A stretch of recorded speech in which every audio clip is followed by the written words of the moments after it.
Bapak Ibu yang saya hormati, bahwa di saat pandemi ini penggunaan herbal atau obat-obat tradisional itu meningkat drastis, ya, meningkat drastis, dan banyak perusahaan-perusahaan farmasi yang tadinya memproduksi obat-obat kimia beralih menjadi produksi apa? Produk-produk yang berbau herbal, ya. Tapi kita punya kelemahan satu ketika mengkonsumsi herbal. Apa Bu kelemahannya Bu? Ada yang tahu Pak? Rasa dan bau yang kadang-kadang yang kita tidak sukai, apalagi anak-anak muda sekarang, ya. Maka kita mengembangkan suatu produk, bagaimana produk herbal itu bisa dinikmati oleh anak-anak muda sekarang, ya. Tadi sudah disebutkan bahwa Indonesia itu penikmat kopi terbesar. Setiap tahunnya bertambah 3,4% penikmat kopi. Maka kita kemas bagaimana herbal bisa dikonsumsi oleh anak muda, semua umur, ya. Sekarang kan zamannya ngopi ya Bu, ya. Kalau lihat di status pagi ngopi gitu kan. Bahkan kopi itu udah menjadi bahasa yang istilahnya bahasa yang motivasi, ya. Ada yang mengatakan bahwa hidup itu seperti kopi, pahit dan manis bersatu. Nah itu, ya, ya Bu, ya. Jadi gitu.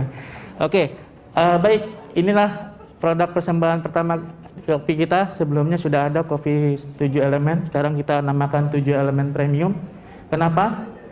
Karena 7 elemen premium ini kita mencari bahan-bahan yang sedang viral atau yang sedang banyak yang dirindukan oleh masyarakat, apalagi di saat pandemi ini, maka kita kemas untuk menjadi kopi premium, ya. Lanjut slide selanjutnya. Nah, ini kita masih tetap 7 elemen. 7 elemen itu 7 bagian dari tanaman yang kita gunakan: akar, batang, daun, kulit buah, ya, bunga, dan rimpang. Oke, yang pertama adalah ekstrak biji jintan hitam. Ini masih ada di kopi 7 premium yang lama. Yang kedua, ekstrak kulit manggis, ekstrak akar pasak bumi masih ada, ekstrak rimpang jahe merah. Ini 7 elemen masih ada. Yang baru itu kristal hindi sama bunga kristan. Kristal hindi kita taruh di atas, yang bunga kristan di samping kiri. Ini perbedaannya ya Bu, ya. Tentu ada lagi nanti kita mungkin bahan-bahan tambahannya itu kita seperti gula kita kurangi, ya. Baik, lanjut slide selanjutnya. Nah, ini bahan tambahannya kita masih sama Bu, menggunakan gula aren murni, gula kelapa murni, gula pasir sinergi, krim bernabati, kopi robusta, dan garam bukit Himalaya. Ini bahan tambahannya Bu, ya. Jadi kita punya 2 komponen, yang satu bahan berkhasiat, yang kedua bahan tambahan, ya. Supaya apa? Supaya ada paduan nikmat, rasa mantap, dan berkhasiat. Catat ya Bu. Catat ya. Masih hafal Bu? Kalau saya bilang kopi, Ibu bilang paduan nikmat, rasa mantap, berkhasiat. Kopi 7 premium. Masih suara bapak-bapak, ibu-ibunya biasanya paling kenceng loh Bu. Biasanya satu suara ibu mewakili 5 suara bapak-bapak. Ulangi ya, kopi 7 elemen premium.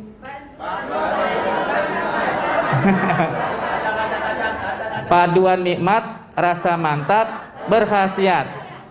Ya kan? Paduan nikmat, rasa mantap, berkhasiat. Saya ulangi, kopi 7 elemen premium. Cakep. Kita lanjut. Slide selanjutnya itu mengenai, nah ini perbedaannya Bu, ya.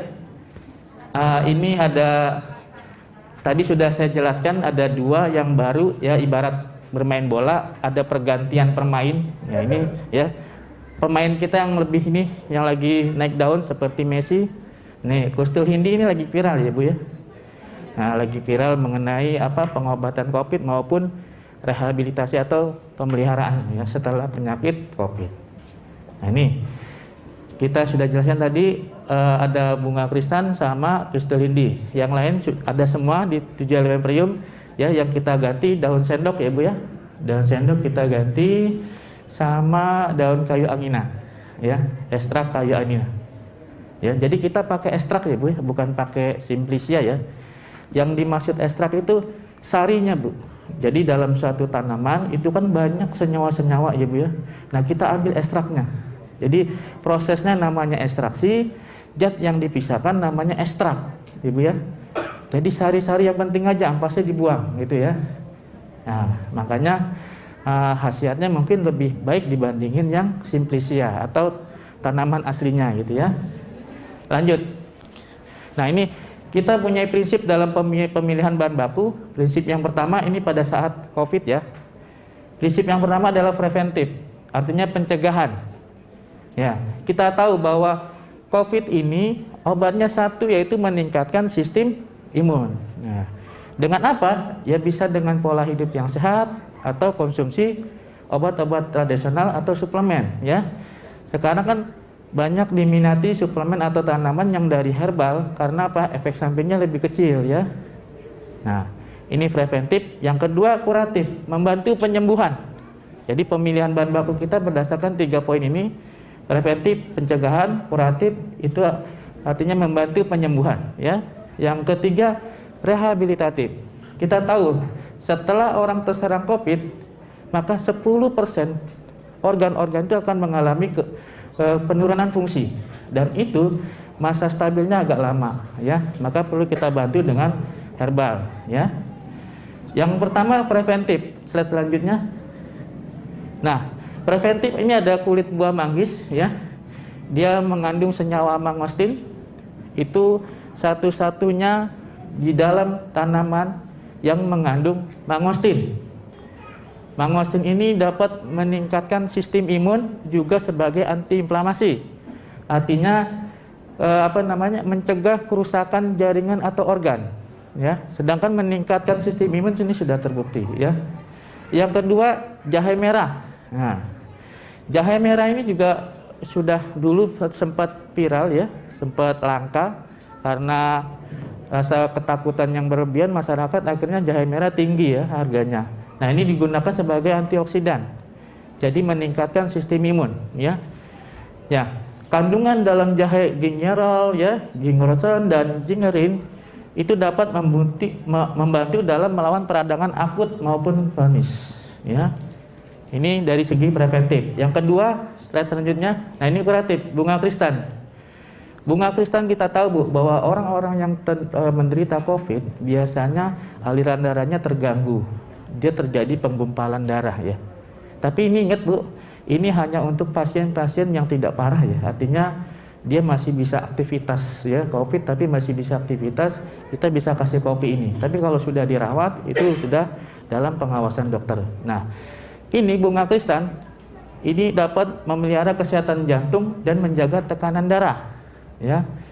Terus dia mengandung senyawa kalium ya, unsur kalium yang dapat menjaga tekanan darah tetap stabil ya, menurunkan tekanan darah sehingga mencegah terjadinya hipertensi.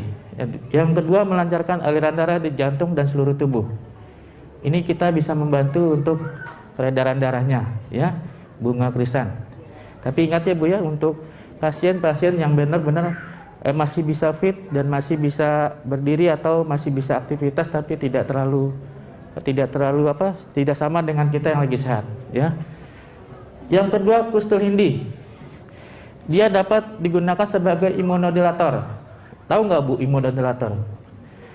Jadi imunodulator itu dia menekan sistem imun ketika dia berlebihan, dan dia akan meningkatkan sistem imun ketika kekurangan. Jadi imunodulator, jadi dia mengkontrol gitu ya. Kalau ketinggian kan nggak bagus sistem imun ya. Ibu kenal yang namanya autoimun? Nah itu juga kan kalau nggak terkontrol bahaya ya. Maka kustul hindi ini bersifat imunodulator. Dia menekan sekaligus menekan imunosupresif ya. Kalau meningkatkan imunodulasi ya. Jadi dia bisa menekan sistem imun juga meningkatkan sistem imun ya. Begitulah hebatnya kustul hindi. Kustul ini juga bisa meredakan batuk yang disertai radang. Meredakan batuk yang disertai radang ya. Yang kedua menjaga fungsi saluran pernapasan. Nah ini ya. Jadi memang kustul indi ini yang berasal dari India memang sudah lama digunakan untuk batuk-batuk yang disertai radang. Ya. Lanjut, mungkin waktunya sedikit ya. Yang ke rehabilitatif atau pemulihan. Kita pada tahap yang terakhir yaitu pemulihan.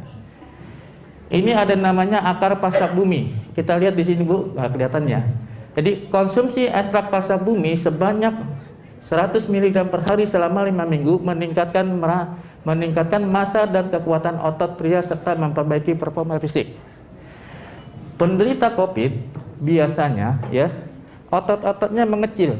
Kenapa? Karena dia istirahat terus, tidak pernah digunakan, ya, sehingga terjadi atrofi atau kekurangan massa otot. Nah, akar pasak bumi ini menambah massa otot, ya. Selama COVID kan dia istirahat, ya Bu ya. Nggak ada kan ya Bu COVID yang orang lari-lari, ya.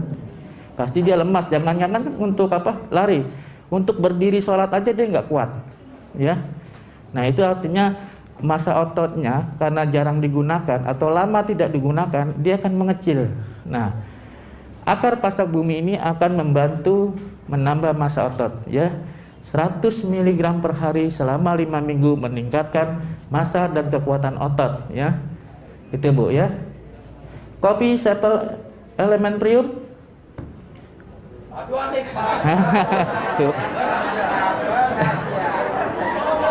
Berarti lagi saya nerangin lagi pada main handphone. Kopi Sepal Elementrium. Nah, kedengarannya cuma nasihat doang. Daun kelor. Ingat Ibu, jangan sebut daun kelor ya Bu ya. Bukan daun yang lain. Jangan diganti O. Daun kelor ya. Jangan salah sebut nanti bahaya. Nanti ditambahin daun kelor hijau. Daun kelor ini mengandung senyawa aktif flavonoid. Flavonoid itu biasa dalam senyawa di dalam tanaman, itu namanya metabolit sekunder, ya. Jadi metabolit sekunder itu hanya diproduksi oleh tanaman dan hewan, manusia tidak bisa produksi. Nah, flavonoid ini bisa berfungsi sebagai antioksidan. Jadi perbaikan sel-sel atau jaringan atau organ yang rusak. Yang namanya diserang oleh virus itu namanya seperti perang ya Bu ya. Jadi sehabis perang banyak nih tentara-tentara yang mati ya. Nah, si daun kelor ini akan memberikan pasukan-pasukan baru atau gizi-gizi baru ya. Daun kelor gizinya banyak ya Bu ya. Mungkin kalau di daerah NTB, NTT itu sudah digunakan untuk sayur-sayuran ya Bu ya. Dan ini juga meningkatkan nafsu makan Bu. Ini pengalaman saya waktu di gempa Palu, waktu itu saya ikut relawan ya. Nggak ada makanan, nggak ada pasar, adanya daun kelor ya. Daun kelor kita olah, itu makannya nambah ya. Cuman ada kekurangannya. Kenapa? Stok makanannya nggak ada. Nafsu makannya nambah, makanannya nggak ada karena pasar tutup semua ya. Yaitu Bu ya. Daun kelor, jadi ada 3 yang digunakan untuk pemulihan ya. Akar pasak bumi, daun kelor, dan satu lagi slide selanjutnya yaitu jintan hitam ya. Nah, ini sama untuk perbaikan sendi ya. Penelitian dilakukan pada 43 wanita dengan rematik ringan sampai sedang yang mengkonsumsi kapsul minyak jintan hitam atau placebo. Placebo itu atau tidak ada apa-apa, kosong ya. Jadi obat yang tidak mengandung apa-apa ya. Setiap hari selama 1 bulan. Hasil penelitian menunjukkan bahwa pengobatan dengan minyak jintan hitam menyebabkan pengurangan gejala artritis atau gejala rematik yang dinilai oleh skala rating DAS 28. DAS itu disease activity score. 28 itu 28 sendi yang ada di dalam tubuh manusia. Jadi disease activity score ya. Dengan tingkat penanda peradangan darah dan jumlah sendi yang bengkak. Jadi pengurangi gejala artritis. Jadi menurut dokter di India bahwa banyak penderita COVID itu akan mengalami rematik atau peradangan sendi. Nah, jintan hitam ini membantu untuk mengurangi peradangan berdasarkan angka skala rating DAS 28 ya. Saya ulangi, DAS itu Disease Activity Score 28. 28 itu 28 sendi yang ada di dalam tubuh manusia. Jadi menandakan bisa mengurangi peradangan. Oke. Mungkin itu saja Bu yang bisa saya ulangi, bahwa pemilihan bahan tadi berdasarkan 3, preventif, kuratif, dan rehabilitatif, ya. Oke, terima kasih dari saya. Mungkin situ saja. Assalamualaikum warahmatullahi wabarakatuh.